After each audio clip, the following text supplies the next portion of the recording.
everyone, and welcome to Recapping the Past, where Ben and I sit down and we review shows from our youth. And, well, not necessarily our youth, but basically shows we've loved along the way.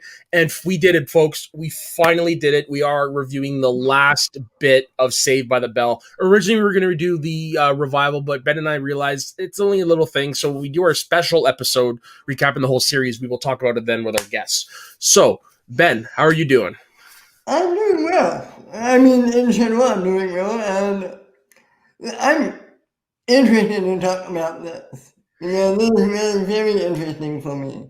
Me too. So we're doing this a little out of order, but seeing how it was supposed to be the last thing shot for the original Saved by the Bell, it kind of makes sense. We are doing none other than the very first TV movie, Saved by the Bell, Hawaiian style, which came out in 1992 as a 2-hour film on NBC. Now, my first experience to it, I didn't actually watch it when it aired. I watched it on TBS when it was split into 4 half-hour episodes. That was my first exposure to this. What about you? My first time top to bottom with this was 2 hours ago. Wait, you've never seen this before? Yeah, I've never seen it before from top to bottom. Oh, this is going to be fun. I've seen bits and pieces. But yeah, for whatever reason, this was the one Saved by the Bell thing I haven't seen. So for me, like I said, I watched it a lot as, half-hour episodes growing up. It wasn't until they actually released this and Wedding in Las Vegas on DVD about a decade ago that I actually watched it as a whole. I personally, I really enjoy it myself. It honestly, it reminds me of what if they were to take the Malibu Sands episode and just make a movie out of it. That's the feeling I got. Yeah, exactly. Yeah. So a little bit of trivia. Should we do the plot or do a little bit of trivia? Let's do the trivia. I want to hear this. So, did you recognize the theme song for this movie? I thought I did. What is it? It is Summertime by Fresh Prince and DJ Jazzy Jeff. Okay, I wasn't 100. Yeah. I recognized Will. I didn't recognize Jazzy Jeff. Yeah, this is from Fresh Prince and the DJ Jazzy Jeff. Yeah, or other way around, DJ Jazzy Jeff and the Fresh Prince. And that song has stayed throughout the whole thing. It was there when it originally aired, and I'm surprised they actually kept the licensing rights to it. But hey, when do you think this was filmed in Canada? Like, when do you think this was filmed during Saved by the Bell? Okay, I'm good doing a little math here, but Jesse and Slender were together probably between 2 and 3. No. This was filmed after the graduation episode, before they ordered the Tori episodes, and was designed to air between season 3 and 4. Right? God damn it. If you think about it, that would explain why Zach looks a little different. Look at it. He's pretty big compared to what he is in the show, except for the Tori episodes. The hair's different. Wait a minute. So originally, this was the last thing filmed. But it was going to air between 3 and 4. Yeah, that's how far in advance they filmed those episodes. Wow. Yeah. And also, none of it was really filmed in Hawaii, except for maybe a few location shots. So, I mean, a little bit easier to do. Yeah, it's freaking bonkers. Yeah, I think things like Kelly were older. Kelly and Jesse look the most different, I have to say. I'd say Zach, for me, is the one that looks the most different. Like, I mean, he looks physically bigger and older. I wonder if they filmed this before they filmed, or after they filmed, the pilot for the college years. No, the pilot for the college years was filmed way later. Because, like I said, they filmed the graduation episode, they did this movie, and then NBC decided we want more, so they filmed the Tori episode. Okay. Yeah, so the college years was filmed far enough in advance outside of this. Let's see, what else do I have? So according to IMDb, this movie was filmed after the TV series episode Graduation, before Leanna Carell joined the cast as Tori. Okay. Yeah. So Interesting. yeah. So what did you think? So what do you think of what do you think of the movie? It felt like a long, spread out episode, but the laugh track was missing. And I have to say, that felt really weird to me. For whatever reason, maybe because living in Las Vegas, that actually felt more like a movie to me Well, I think that's rather because than that one's a full designed to like be like an episode. actual movie. What? I think it's because that one's designed to be like an actual movie, whereas Okay, this one so is just an extended. It's just a big ass episode that's a right, movie you length. know, yeah, mining on laugh track. I mean, it was good. It felt like we want to go to Hawaii, so let's go to Yeah. Hawaii. The one thing I'll give it over the wedding episode is I think this one you can actually watch on its own without having to watch really like anything, because the wedding one is essentially a wrap up to the whole series. And Sure. where this one, it just, like I said, it acts like a full length episode. So I mean, you could watch it on its own. And then continue the tradition of pairing Zach with somebody with the love of his life and then never mentioning them again. My But God, now that, you said they filmed this after, that kind of makes a little more sense. yeah, pretty much. Zach has broke hearts on almost every continent, I would assume. And I did find it interesting. There is a line in this episode where Zach was like, this lady, you know how much I love Kelly? I love this one more. Which he never said, even when he was dating other people, he never said anything about loving them more than Kelly. Yeah, so it is a little, it is a little weird that he would go that far. Yeah, I mean, and he was ready to be a father to that little kid.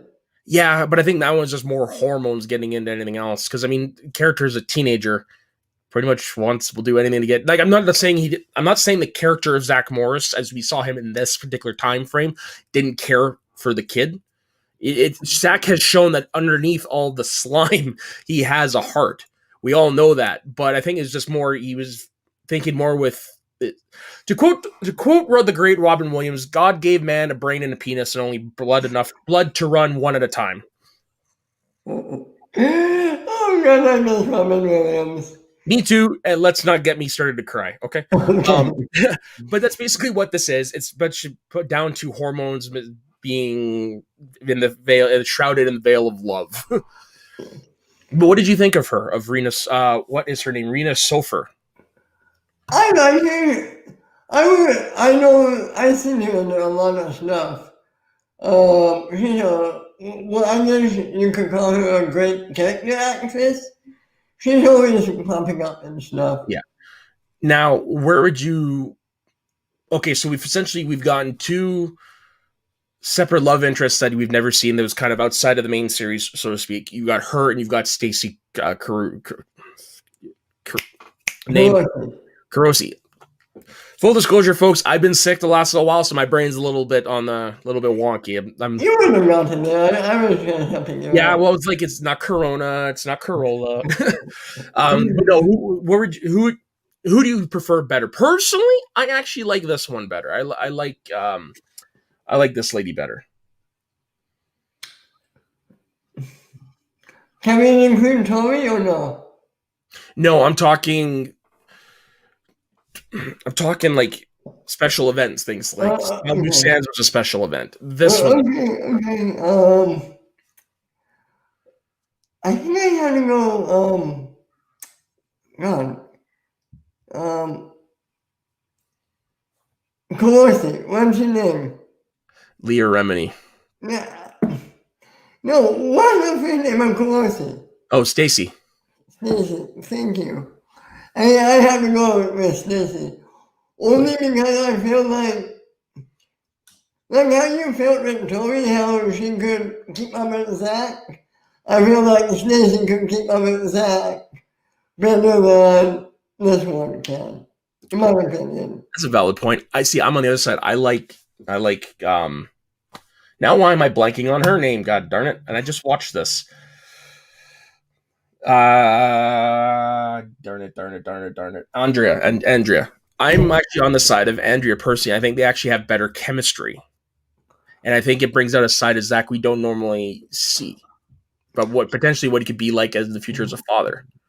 Even though we only see Okay. What? even though we only see Okay. it a little bit here.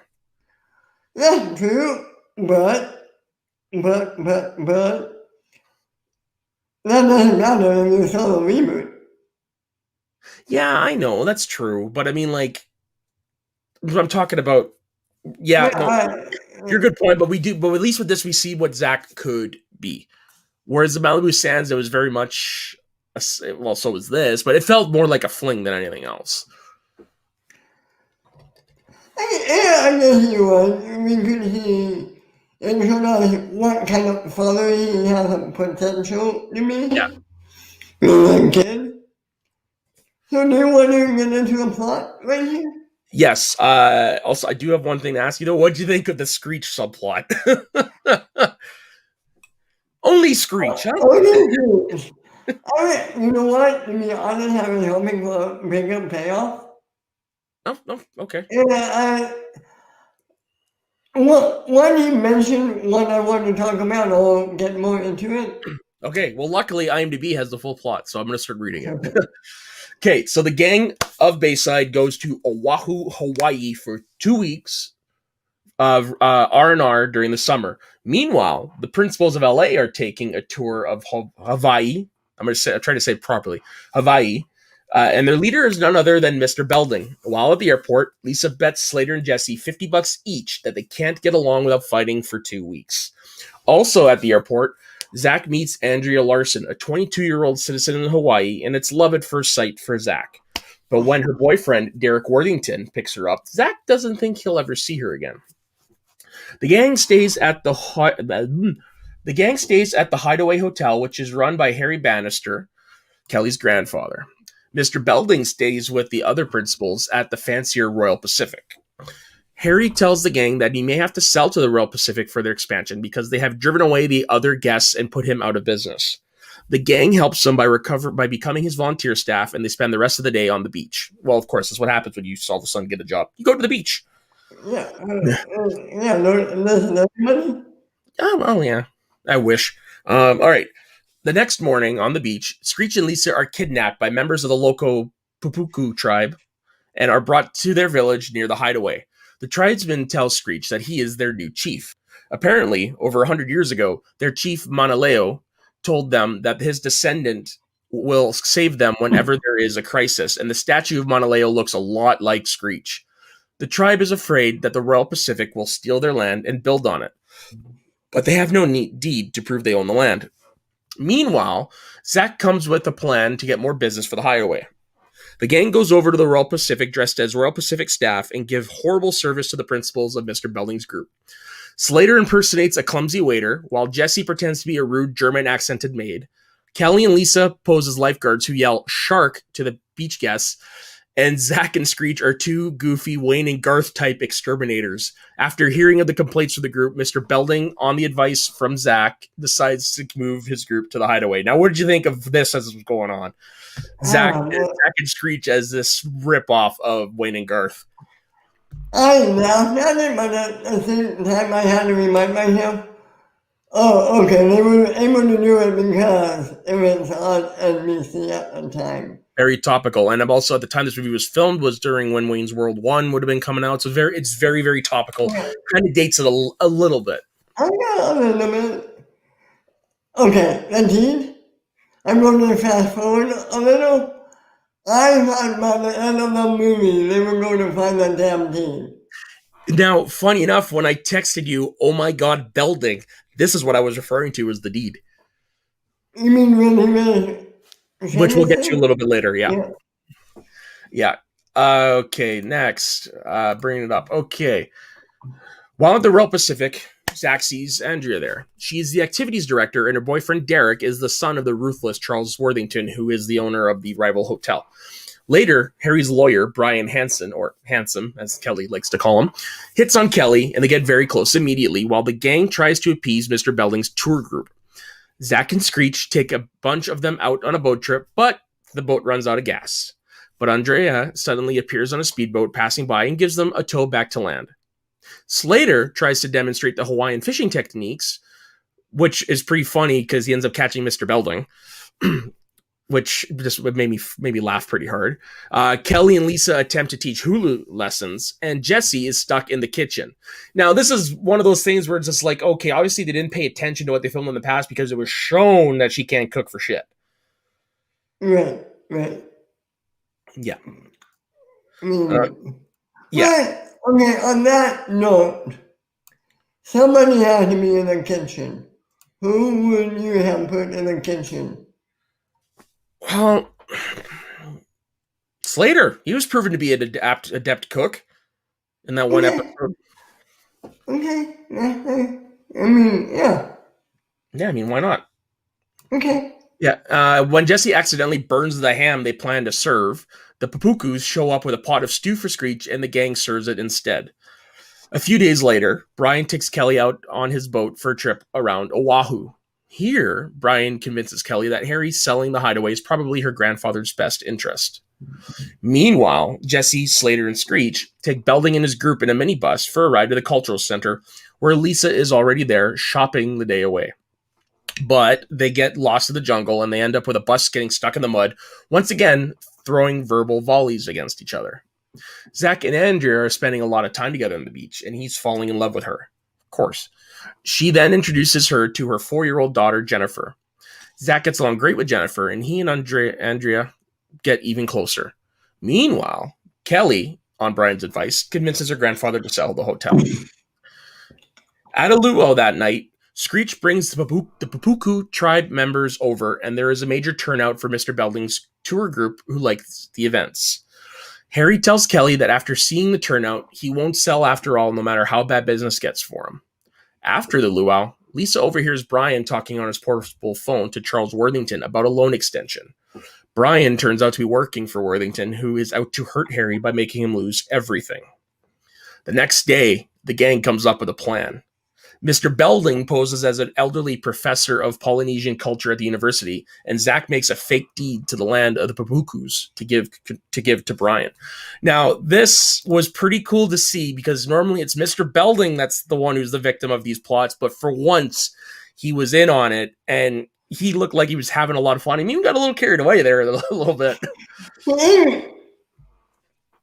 And he kind of reminded me of Colonel Sanders a little bit. A little bit. Now, it was fun to see Mr. Belding in on this, and it shows you just the kind of relationship he has with these students. Now, this is a relationship that would never really exist in real life, but still, it was pretty cool to see that, you know, they care for each other. They'll go to great lengths to help each other no matter what. I've said it before, and I was saying it again. He's their Feeny. Yeah, you're right. He is their Feeny. Now, Mr. Feeny is the better Feeny, but Mr. Belding...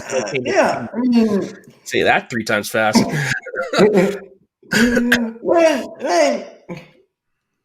yeah, he's their Feeny. Of course, like you said, Feeny is the superior Feeny. Yeah. But Mr. Belding's a pretty good Mr. Belding. Yeah. Okay, now to bring that back up. Okay, so then Slater and Screech sneak into Mr. Worthington's office dressed as maintenance men who secretly set up Screech's video camera in the room. The camera captures Brian, Charles, and Derek Worthington burning the deed. The next day, at the proposed demolition of the hideaway, Zach shows the tape to Worthington, who then backs down from buying the hideaway and the Papuku land in fear of exposure to his ruthless plans. Andrea quits her job at the Royal Pacific when she finds out what jerks Derek and his father are, and Kelly punches Brian in the face, which she could tell was very satisfactory for Kelly. The next day, it's time for the gang to leave. Harry offers Andrea a job as his new manager, with the proviso that she goes back to night school, which I was pretty cool to hear him say that. I was pretty happy to hear him say that, because earlier in the episode, basically, her daughter was born while she was in high school, and because she was a single mom trying to provide for her daughter, she never really got the opportunity to go back to school. So options aren't really there for her. But luckily, the grandpa is a very stand-up guy. You can definitely tell he's Kelly's grandfather, and he offers her this job, which was really, really, really cool. Yep. And also, the Papuku decides they want to stay close to home, and they become the new staff at the Hawaiian hideaway. Of course, Zach is heartbroken about leaving Andrea and Jennifer behind. He tells her that he will move to Hawaii as soon as he graduates, which we all know how that went.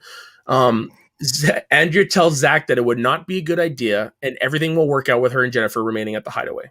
And of course, Jesse and Slater lose the bet to Lisa, who walks away with $100. The gang and Belding fly back to California. And it ends with a Screech speech, basically where he says, I'm going to leave you with one word, which means hello, it means goodbye, and it means I love you, it means it's aloha. Yeah. And then that's how it ends. Good. I mean, as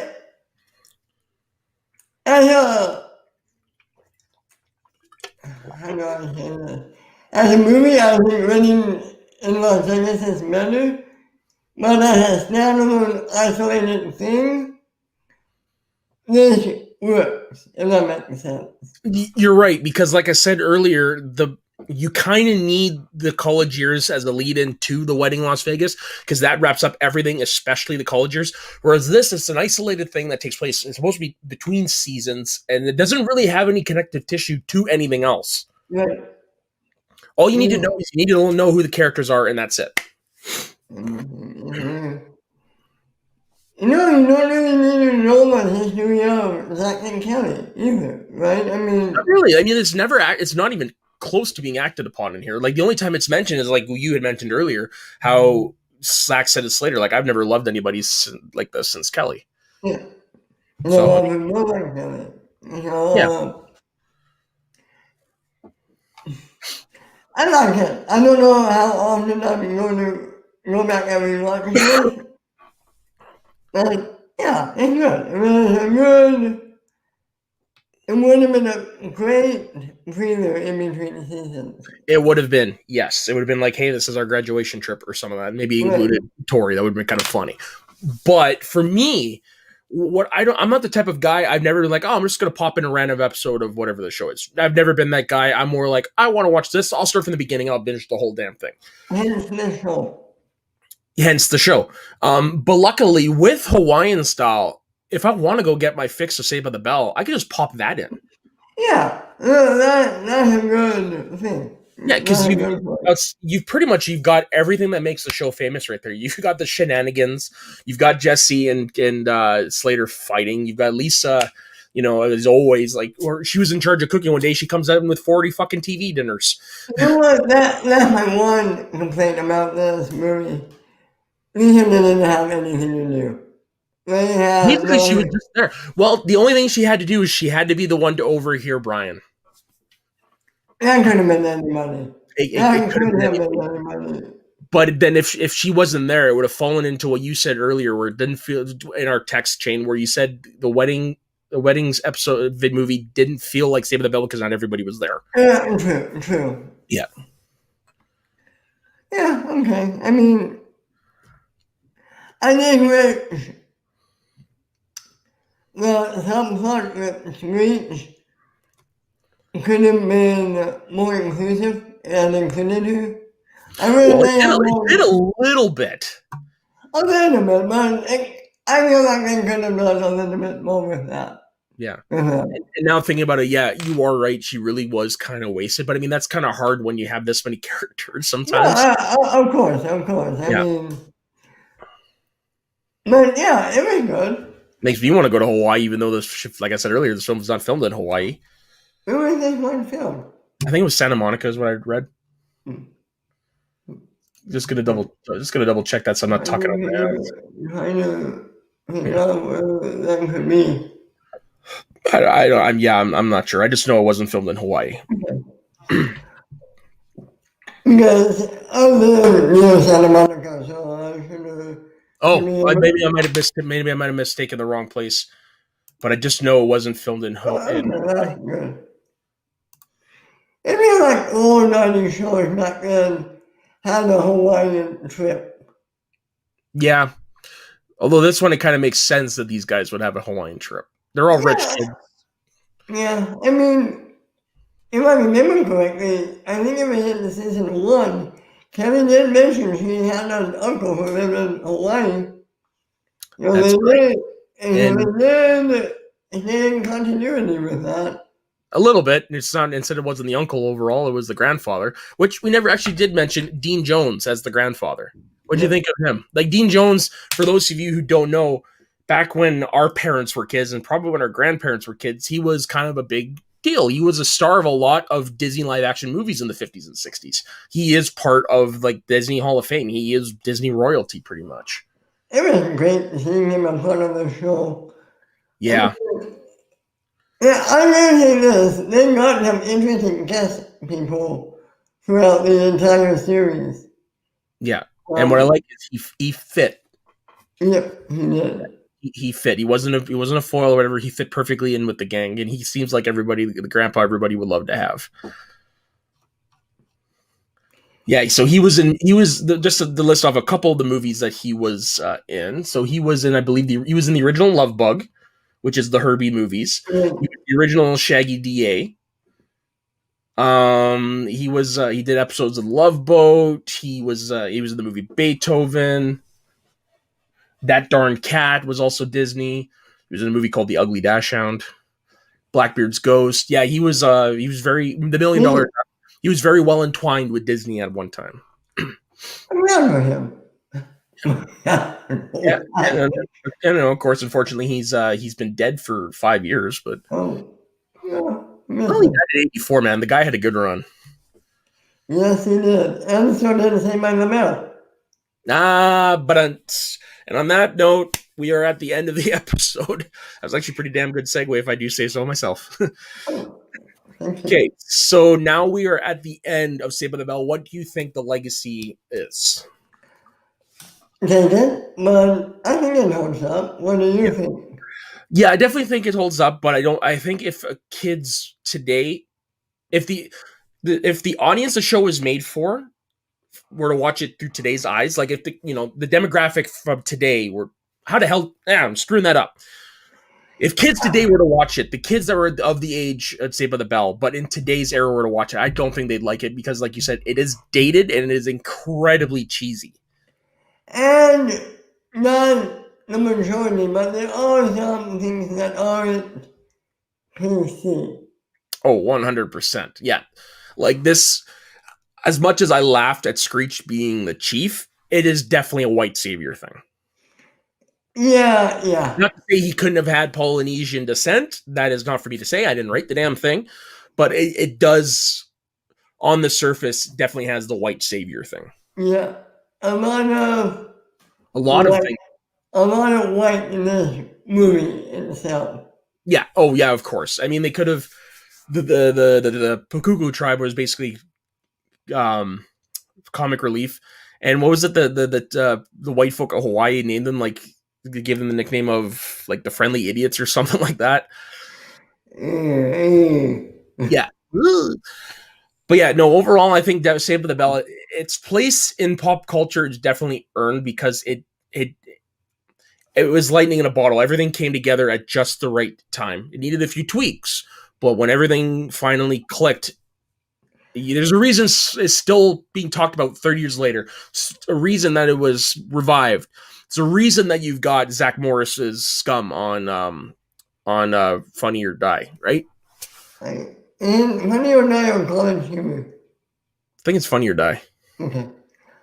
And the issues we brought up just now, I feel for the most part, they address those in the reboot. You have a more diverse cast. Yeah. More in-depth characters. And we got time. Do you guys want to talk about the reboot? Do you want to talk about the reboot a little bit? Sure, let's talk about it. Why not? Why not? Yeah, like, I mean, you're right. It is a far more diverse cast. You've got people from all over. You've got Hispanic kids. Of course, they're the ones that are, the poor ones, which, of course. You have a transgender actress. I mean, like, they are definitely more inclusive, more woke, I guess you could say. But there are some things that I personally did not like. Overall, I liked it. But there is a couple things I didn't like. Most specifically, how they treated Zach and Kelly. Let's get into that. I have said it before, they are not the same characters that we left off with. Hell, looking at this movie, they are not the same characters. Those two digressed bad. So, what annoyed you more? Zach, the evolution, or Kelly? It's okay. So Zach, at least there has been history of him being a complete bastard. Kelly, not so much. Like, I mean, I'm not calling her a bastard or anything like that, but I'm saying like you never saw hints of her being like a real housewife. You know, she wanted to go to school. She wanted to be a doctor. She wanted to, the white picket fence and all that stuff. She was hardworking. She was all that. You see her in the revival. She's married to dumbass Senator Senator Morris, Senator Morris, and she's a trophy wife. Like, what the fuck happened? I think you said this.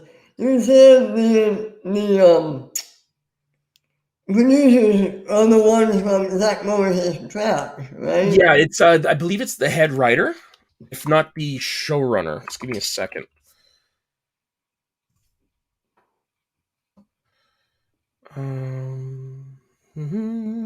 Yeah, basically, yeah, the guy who's behind that is definitely involved Okay. with this, so that would make sense that they're leaning more into it because, like, nowadays that's what everybody talk about. Oh, Zach Morris was such a douche. Well, there was more to Zach Morris than being a major asshole. They didn't have to, oh god, they really didn't go far with him, didn't they? Yeah. Do you have I know they bugged you, but do you have a favorite episode from the reboot?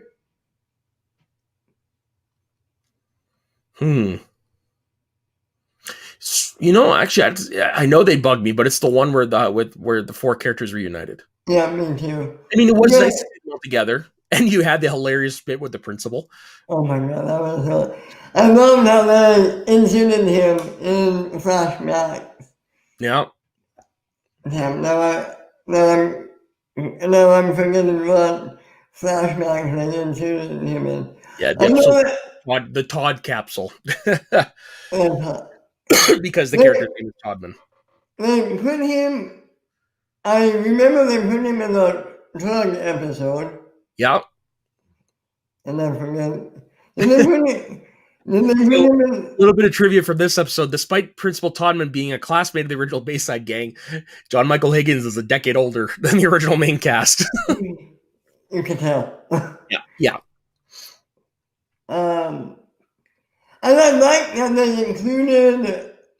They didn't take deep dive. They included Kevin. That was sweet. Yeah. I like how they name dropped Kevin. I do like all the homages they did to the original series, like, you know, the house party. It's amazing. Slater, of course, Slater would still have the same damn costumes. Of course. Yeah. And then in the Todd capsule episode where they did the whole Zack attack thing, and yeah, that music's not that great. And I know that they cameoed Lisa in that episode. Yeah, I understand why Dustin Diamond's not there. You can't have done it without Lisa, though. Well, they included her. You could have, but I mean, there's no reason for her not to be there. Yeah, of course. And hopefully, season 2, maybe more Lisa. Maybe, because from what I understand, that cameo was filmed after shutdown. Yeah. From what I understand. Well, that makes sense. Yeah. That makes sense. Do you think we'll get a building cameo next season? We have to, man. We didn't really need it, but now that it's getting big, God, it wouldn't be the same. And wasn't it you that had said he should be the superintendent? Yeah. Yeah, I agree. He should be the superintendent. Like, it just, it wouldn't be the same. Let me ask you this. This came into my head. What if they make Zach superintendent instead of governor?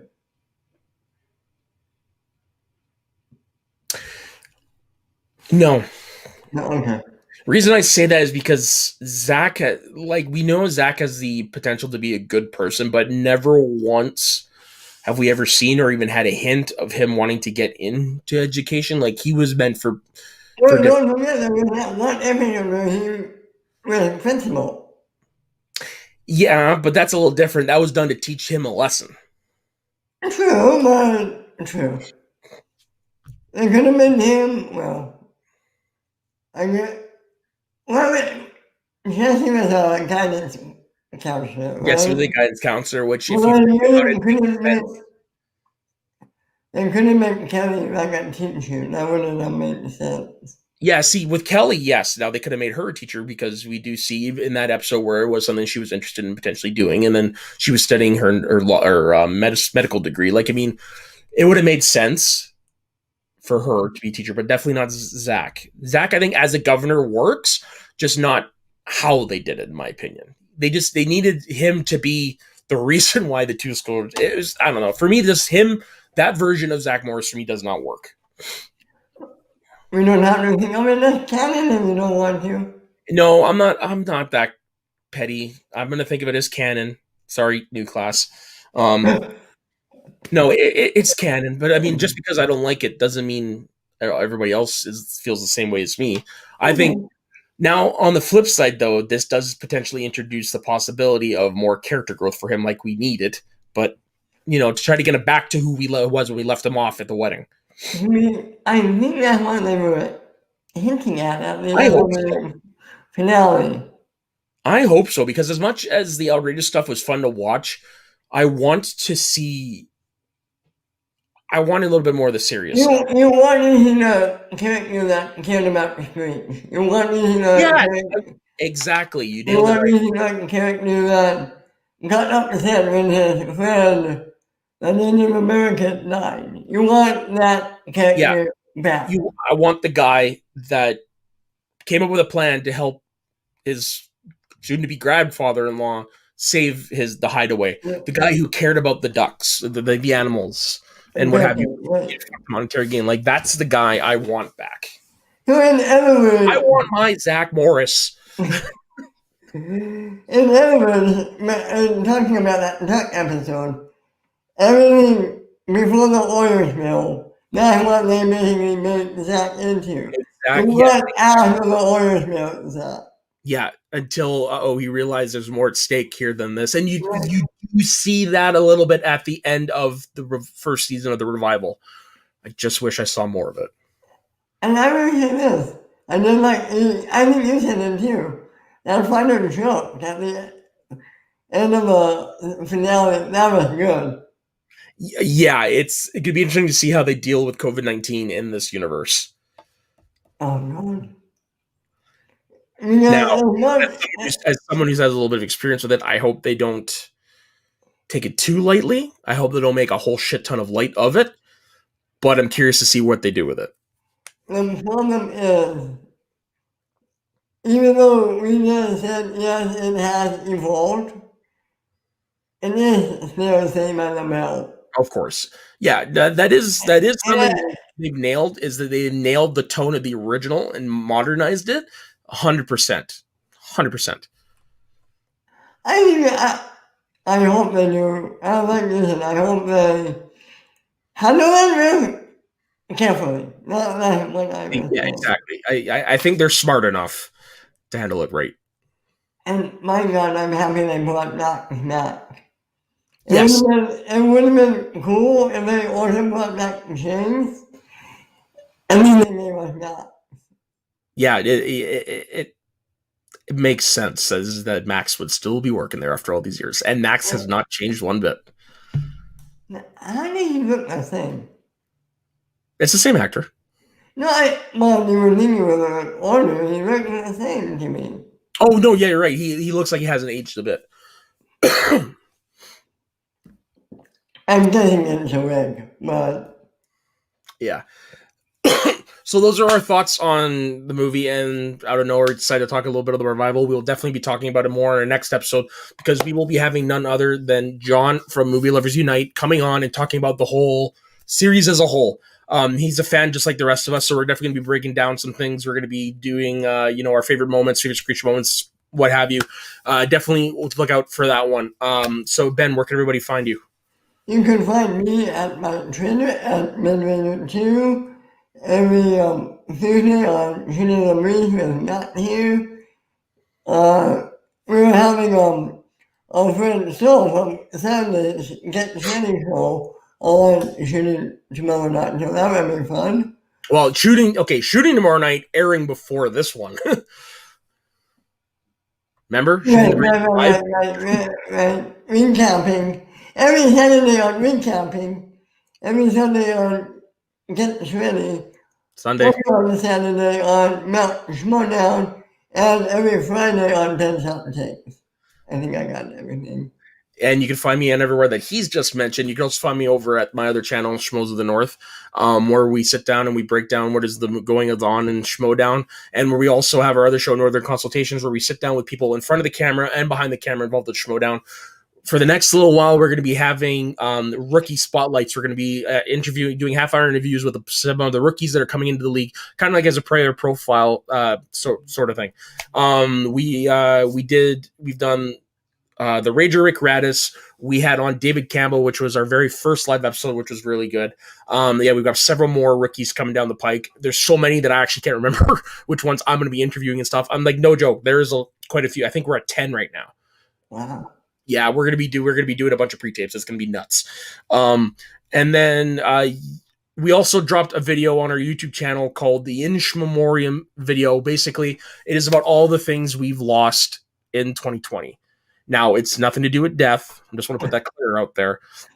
But it's things like the studio, Koi's internet, stuff like that, just to give you an idea of what we're going for. So definitely check that out. It is a very good video put together by one of our good friends, 50 Shades of Geek. I want to thank him very much for taking the time to do that for us. It was very much appreciated, my friend. Very much appreciated. And also, finally, you can find me on my Instagram and Twitter at soda_the_saxman. So yes, we will see you next week for the final all-around recap of Saved by the Bell. What's to look for? Nothing off the camera. Gotcha. Okay. Well, we will see you guys next week. And don't forget, everybody, stay sweaty. Time out.